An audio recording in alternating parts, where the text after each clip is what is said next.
नमस्कार दोस्तों, मैं नीरज एक बार फिर से आप लोगों के सामने हाजिर हूं आपका अपना पीरियडिक टेबल लेकर। और पीरियडिक टेबल को जानने की इस सेकंड वीडियो के अंदर आप लोग जो हैं वो आज जानेंगे कि आखिरकार पी ब्लॉक के अंदर हम लोग कैसे मेटल, नॉन मेटल और मेटलॉइड्स में डिफरेंस पता कर सकते हैं। कैसे इस पीरियडिक टेबल में ये पता करें कि आखिरकार कौन सी धातु है, कौन सी अधातु है और कौन सी उपधातु है।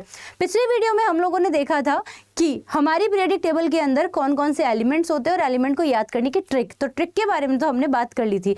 आज तो अगर किसी ने वीडियो नहीं देखी है तो वीडियो के डिस्क्रिप्शन में आपको फर्स्ट वीडियो का लिंक मिल जाएगा, जरूर देख लीजिएगा। चलिए तो अब हम लोग शुरू करते हैं हमारे उस कॉन्सेप्ट को जिसमें हमने लास्ट जो हमारी सेशन था उसमें हमने बात की थी कि आखिरकार किस तरीके से 13 से लेकर 18वें ग्रुप के अंदर हमारे पास में पी ब्लॉक होता है। और इस पी ब्लॉक के अंदर हमें जानना है, क्योंकि हमने ये तो बताया था कि एस ब्लॉक के अंदर भी जो है वो आपकी मेटल होती हैं, डी ब्लॉक के अंदर भी आपकी मेटल होती हैं, बट हमें देखना है कि पी ब्लॉक के अंदर ये तीनों यानी कि मेटल, नॉन मेटल और मेटलॉइड्स कैसे मेंशन होगी, कैसे याद करेंगे। तो भाई यहाँ तक तो आपका डी ब्लॉक था, तो ये भी सारी की सारी मेटल्स हैं और ये भी सारी की सारी मेटल्स हैं। क्योंकि ये वाला जो ग्रुप है, इस वाले ग्रुप से हमें स्टार्ट करना है कि कौन सी मेटल है और कौन सी नॉन मेटल। तो आपको यहां पर ध्यान रखना पड़ेगा कि पी ब्लॉक जब 13 से 18 से शुरू हुआ तो इसके अंदर हमें कुछ एलिमेंट्स पे फोकस करना पड़ेगा। जैसे कि यहां से स्टार्ट करेंगे बोरोन, सिलिकॉन, जर्मेनियम, एंटीमनी और पोलोनियम। इस बॉक्स को आपको इस तरीके से बंद करना पड़ेगा। आपकी पीरियडिक टेबल में आपको ध्यान रखना है कि आपके पास 7 मेटलॉइड्स होती हैं, यानी कि 7 उपधातुएं होती हैं जो धातु और अधातु के बीच में रखी जाती है। तो अब आप यहां देखिए कि भाई इसको याद करने की ट्रिक है, भोले शिव जिए आज तेरी, है ना।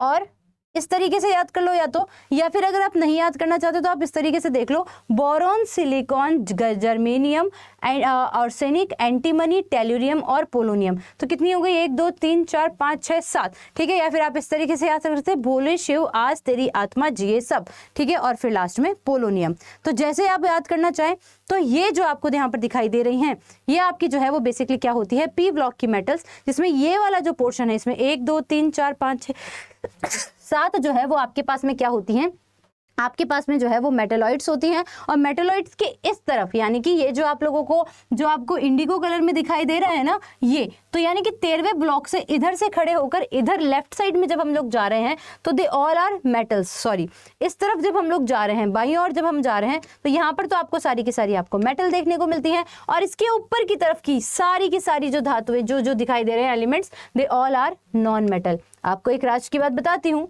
है ना, और उम्मीद करती हूँ कि आपको समझ में भी आएगा। आपकी जितनी भी अधातुएं होती है ना वो सारी की सारी या तो सॉलिड या फिर गैसियस इन नेचर होती हैं।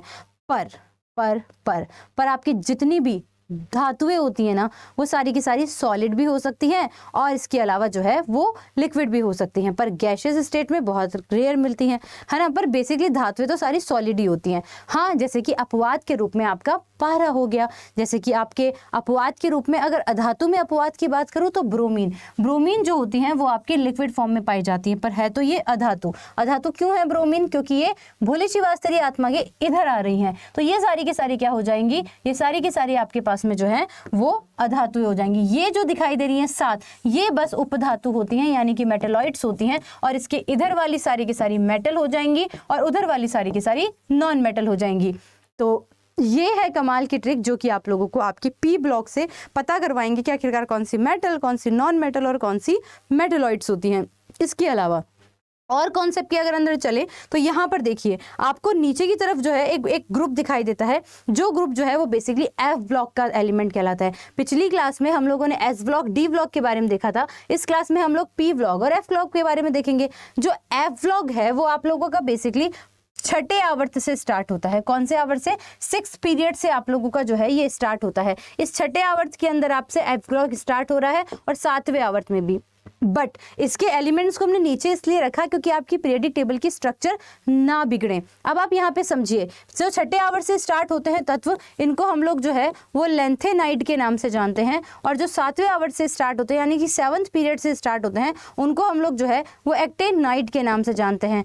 आखिरकार क्यों इन्हें हम लोग एंथेनाइड और एक्टेनाइड के नाम से जानते हैं? क्योंकि आपका छठे आवर्त में आने वाला जो एफ ब्लॉक का पहला तत्व है उसका नाम लेंथेनम है, जो 57 नंबर पे आता है। तो लेंथेनम से नाम निकल गया लेंथेनाइट। तो लेंथेनम अपने पूरे ग्रुप को रिप्रेजेंट कर रहा है, इसलिए इसे हम लेंथेनाइट्स कहते हैं। और ये जो इसका मेन जो एलिमेंट है जो 57 से स्टार्ट हो रहा है वो लेंथेनम होता है। वैसे ही ग्रुप 7 के अंदर, पीरियड 7 के अंदर जो है वो एक्टिनियम होता है, और एक्टिनियम से ये अपने पूरे इस ग्रुप को जो है वो रिप्रेजेंट करता है, और इसका एटॉमिक नंबर 89 होता है, इसलिए हम इसे एक्टिनाइट कहते हैं। तो दोस्तों ऑफलाइन कमेंट करके ज़रूर बताइएगा कि आपको क्लास कैसी लगी। आपको साइंस से रिगार्डिंग कौन से टॉपिक पर वीडियो चाहिए, शॉर्ट वीडियो, तो वो भी आप मुझे ज़रूर बताइएगा। और मैं आप लोगों को मिलती हूँ हर दिन अड्डा 24/7 PCS चैनल पर 10 से 11 और हरियाणा अड्डा 24/7 पर 11 से 12। ऐसी काफ़ी सारी इंटरेस्टिंग वीडियोज़ के लिए जुड़े रहिए नीरज मैम के साथ में। Thank you so much guys.